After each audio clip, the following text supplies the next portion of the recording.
Hello kayo dyan mga friends. Welcome back to my channel. Hi, pag-char. Kinabuhing tambok. Ayun mga kaibigan ngayong araw na ito.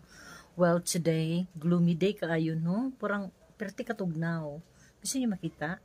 Ayan mga kaibigan. Oh, Diyos ko, ginoo ko katugnaw ba? Mauna siya no ang atong gawas. Ang atong harapan ay isang banginers. Alright. Tugnaw kaayo karon kaibigan.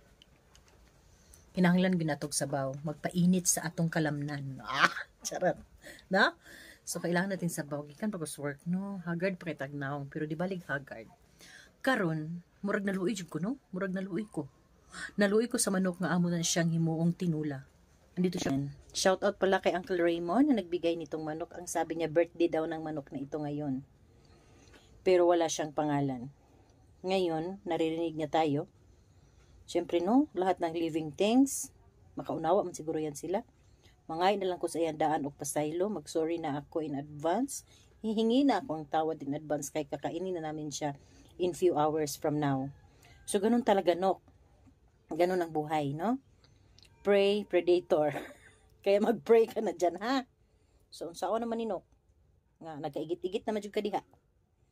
Nako. Yan, so abangan nyo na lamang ang ating pagkatay mamaya. Kakatayin natin dito yan kay si Uncle Raymond. Hindi niya alam paano katayin.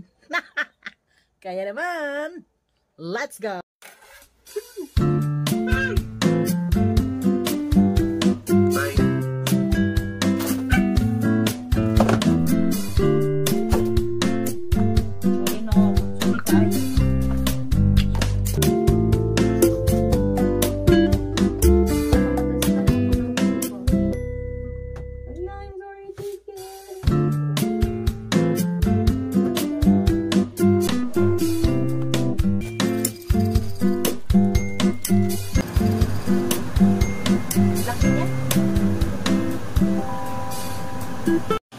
Ayan na mga kaibigan, pwede nang kainin dressed chicken. Dito na yung mga ano niya para sa iro. Ngayon lilinisin natin yung laman loob. So ayan dali lang no, para na siyang magnolia chicken.